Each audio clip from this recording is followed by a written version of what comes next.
start in the name of the one God, the most beneficent, the most merciful. All praise is due to God, Lord of the worlds, and may peace and blessings of God be upon His Prophet Muhammad, his family and companions. Students, faculty, friends, and colleagues, I greet you all with the Islamic greeting of peace. Assalamu alaikum wa rahmatullahi wa barakatuh. Today's event is the first in a series of events hosted by the Muslim Student Union. The Muslim Student Union at UC Irvine is a religious student organization that seeks to serve the Muslim student community by providing religious services and fostering social, spiritual, educational, and moral development in a way that compels Muslim students to contribute positively and uniquely to the campus community and beyond. With this comprehensive goal in mind, we have programs ranging from prayer services and religious education to social gatherings, humanitarian efforts, and political activism. Just last weekend, we participated in Relay for Life, during which we raised $5,007 for cancer research, and we were recognized as the top fundraising team. We will begin today's event with a brief recitation from the Muslim Holy Book, the Quran. أعوذ بالله من الشيطان الرجيم بسم الله الرحمن الرحيم يا أيها الذين آمنوا كونوا قوامين بالقسط شهداء لله ولو على أنفسكم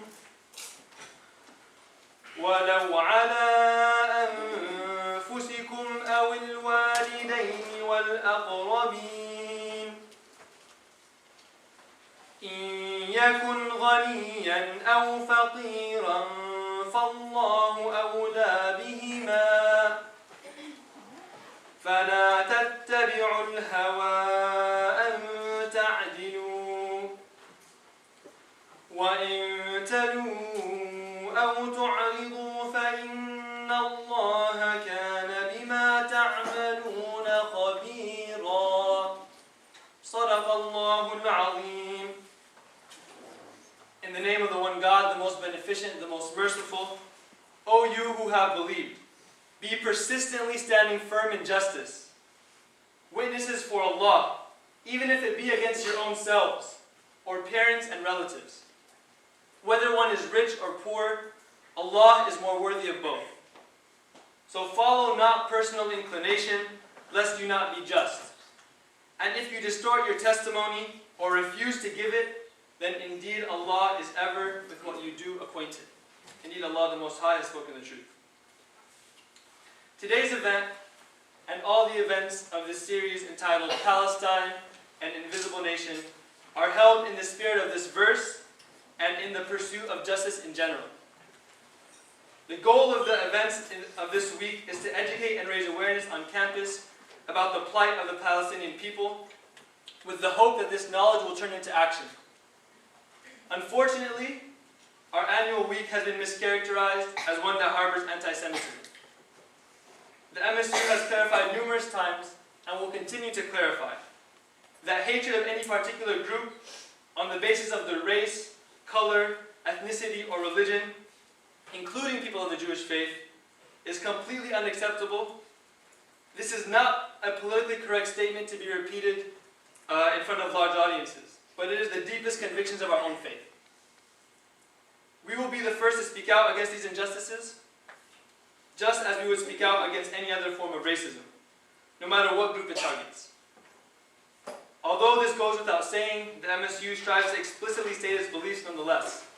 It is unethical and disingenuous to label anyone who has the courage to stand up and speak out against the apartheid policies of Israel as anti-Semitic. The week's aim, in short, is simply to call for an end to the oppression of the indigenous Palestinians. Just as we would call for an end to the oppression that took place in Nazi Germany, it is absolutely imperative that we call for an end to more than 60 years of systematic subjugation and repression of the Palestinian people. Co-sponsors for this week include the Asian Pacific Student Association, the American Indian Student Association, the Black Student Union, the Turkish Student Association, Al-Kalima, Students for Justice in Palestine, the Radical Student Union, Workers' Student Alliance, and Kababayan. Without further ado, I will introduce our speaker for tonight. Ambassador Edward L. Peck is a retired career United States diplomat who served 32 years in the U.S. Foreign Service. Edward Peck served as Special Assistant to the Undersecretary of State for Political Affairs in the Nixon administration. He was Chief of Mission in Baghdad in the Carter administration and later held senior posts in Washington and abroad. He also served as a Foreign Service officer in Morocco, Algeria, Tunisia, and Egypt, and as ambassador in Mauritania. At the State Department, he served as Deputy Director of Covert Intelligence Programs, Director of the Office of Egyptian Affairs, and as Special Assistant for the Undersecretary for Political Affairs. He served as the Deputy Director of the White House Task Force on Terrorism in the Reagan administration. He is President of Foreign Services International, a consulting firm that works with governments, businesses, and educational institutions across the world. Edward Peck is a World War II and Korea War veteran, serving on active duty during both of those wars. Ambassador Peck was on the Freedom Flotilla, which was attacked by Israeli forces in international waters last summer. He is married to Ann Peck. They live in Chevy Chase, Maryland. Please welcome Ambassador Edward Peck.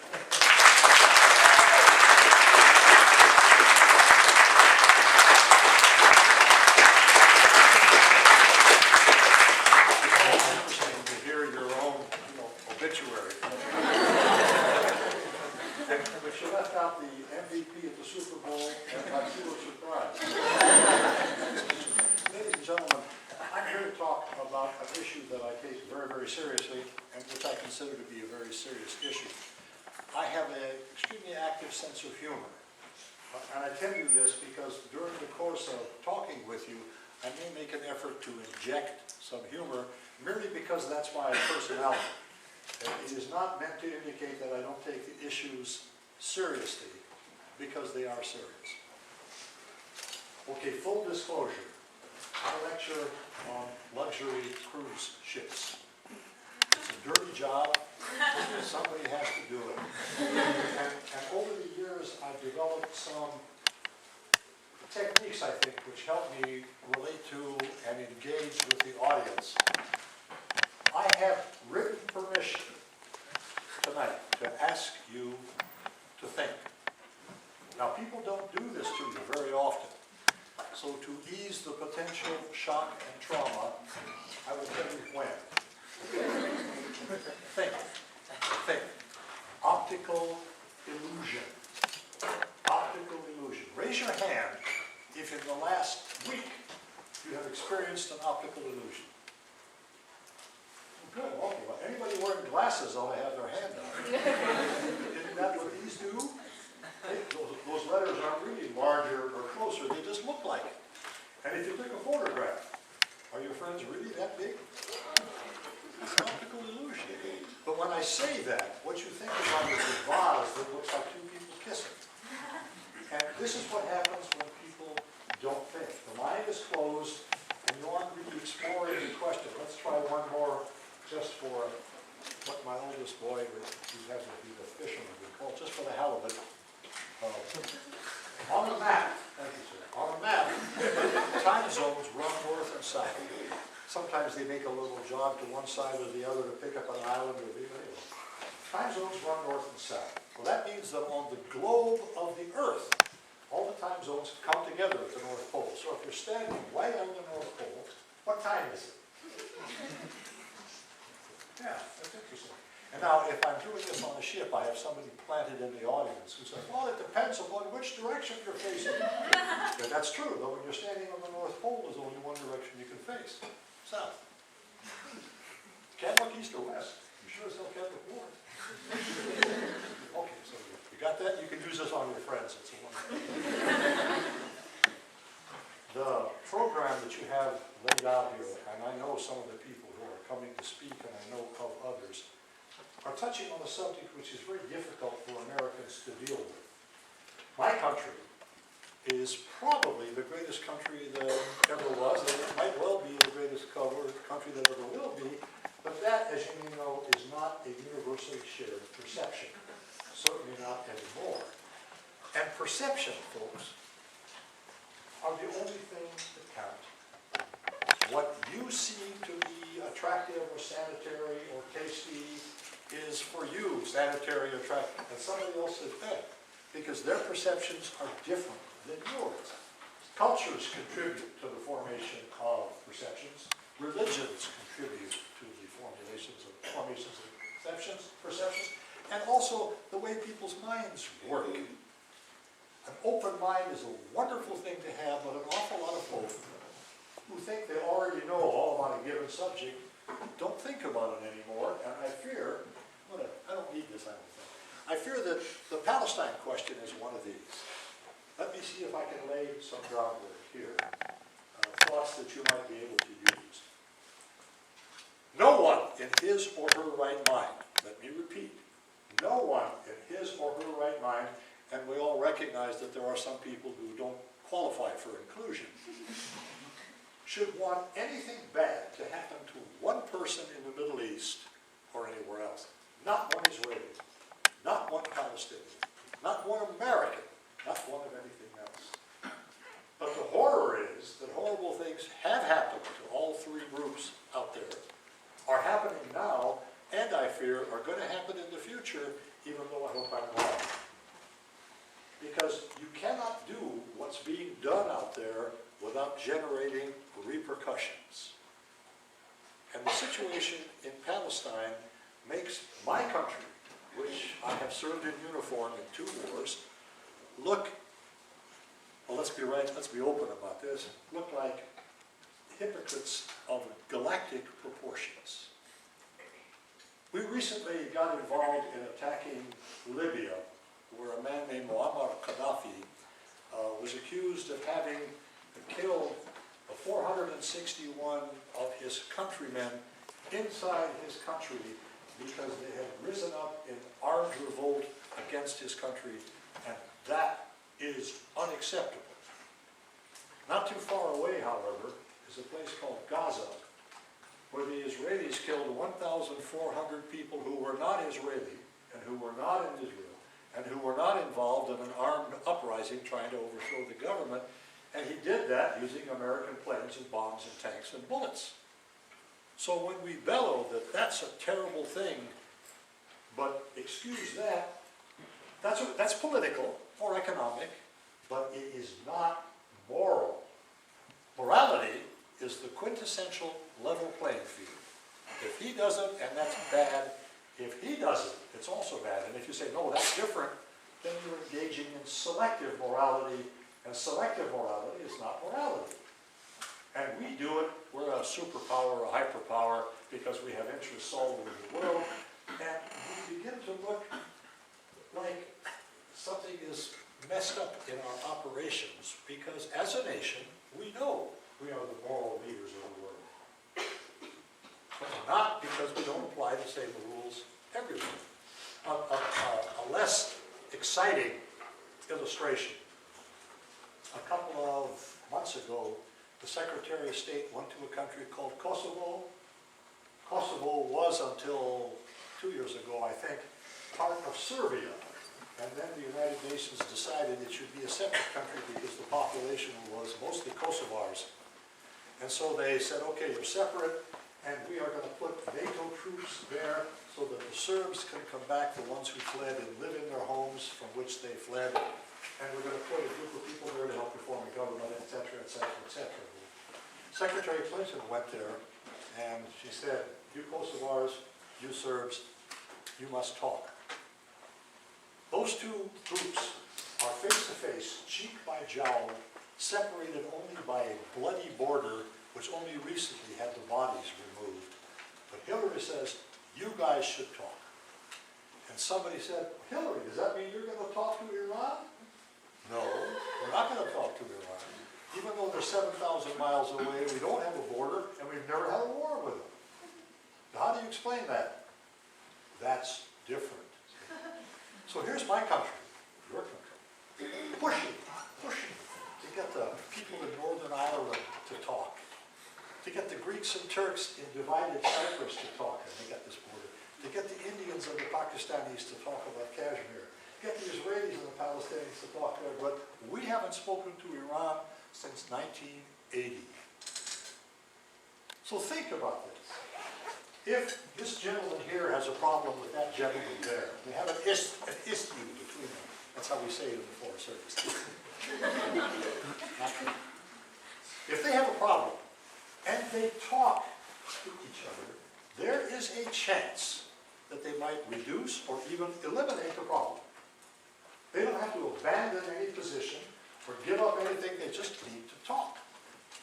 Because if they don't talk, there is no chance that they can reduce or eliminate the problem. And we haven't spoken to Iran in a long, long time. And we didn't speak to Iraq for about 9 years before we attacked them. So as we push other people to do things which we ourselves refuse to do, you can be accused, justifiably, as practicing dynamic hypocrisy.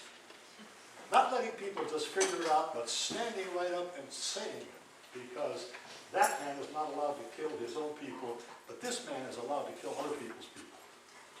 And how do you justify that? Well, it's politics, largely. And it's also endeavors on the part of those who wish to leave the American people. All right, let's be open here. The American people are not rated as the most knowledgeable people in the world about the rest of the world. Would you agree? I often introduce myself to American audiences as a Middle East expert. And I say that I can say this with confidence because unlike the overwhelming majority of Americans, I know where it is. And Americans don't. Americans are probably the most uninformed of the great nations that the history of the world has developed. There are reasons for this. One of them is the fact that we got a big country. And we got 4 time zones in the United States. If you go through 4 time zones in Europe, you've left Europe way behind. And we have 2 borders. Brazil has a border with every country in Latin America except 2. Russia has 14 now. And we have the oceans on both sides, and the nearest countries are way over there. And we look inward. We are smug, we are self-satisfied, we are content, we consider ourselves to be the most peace-loving, democratic, generous, good-natured, loving people in the world. But our experience demonstrates that that may not be the case in terms of perceptions from the other side. And trying to explain the rest of the world to Americans is an extremely difficult task. As a matter of fact, we don't study much of our own geography.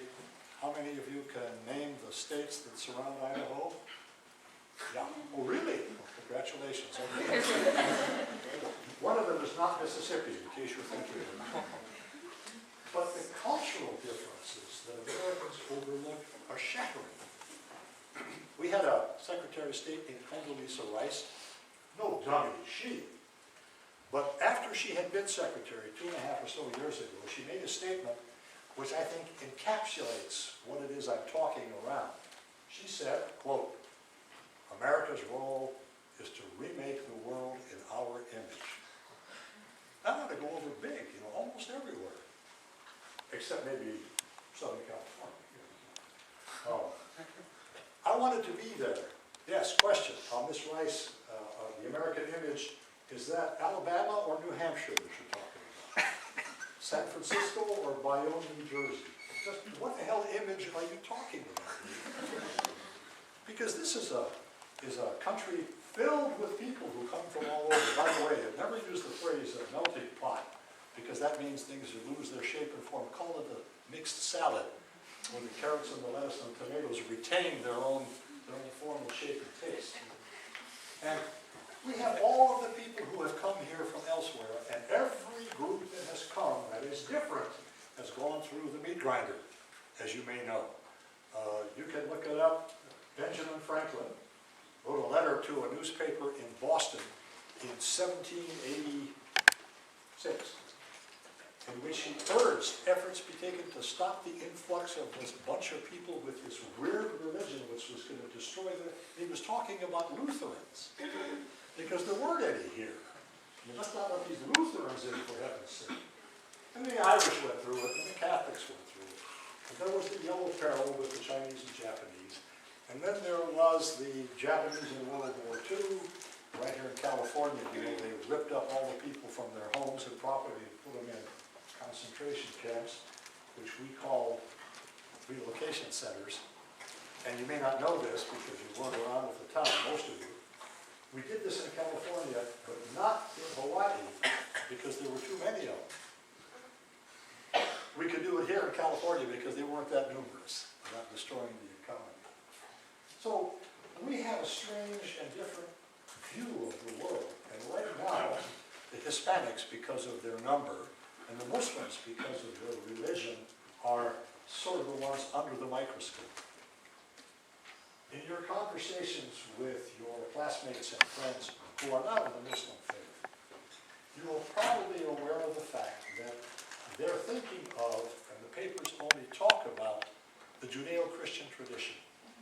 That is what America is all about, the Judeo-Christian tradition.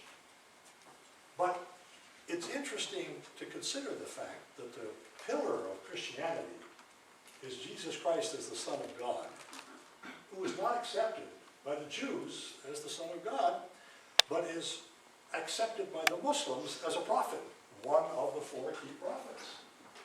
And that creep who burned the Koran down in Florida the other day, this man of God, probably doesn't know that in that book, the Holy Koran, Gabriel comes to Mary and says, you'll give birth to this child who on the day of judgment will sit at the right hand of God. You're burning the Bible, you twit. Americans don't know this. And there are more similarities between Christianity and Islam than there are between Christianity and Judaism. And there are also some differences between Judaism and Islam. Lots of them, because they're all Abrahamic religions, which is never a phrase that you see used. It's always Judeo-Christian.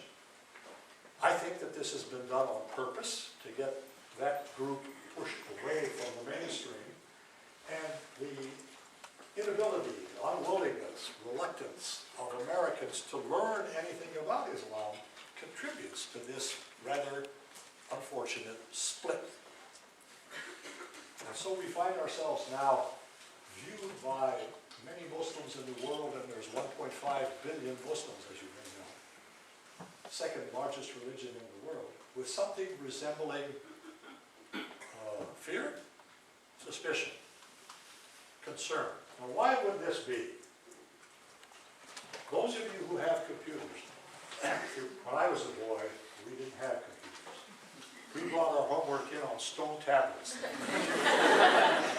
And people of my generation look at the cell phone with the same level of comprehension with which a squid looks at a nuclear submarine. And each day it gets worse as they invent more and more things. Anyway, we have a terrible problem trying to get people to think. Because once you believe you already know, then the doors of your mind swing shut, and you're never going to learn anything again. It's called cognitive dissonance. The only vertebrate that has this ability is the human being. No, my mind's made up. I don't want to hear any more about it. And this puts us in a very poor position because we don't really look at and consider how the rest of the world sees us. There's a program called 60 Minutes on television. There's an anchor person on it named Leslie Stahl, S-T-A-H-L. She went to Iraq in 1996 to look into the question of the Iraqi children dying. I don't know how many of you are familiar with the situation. In the first Gulf War, we destroyed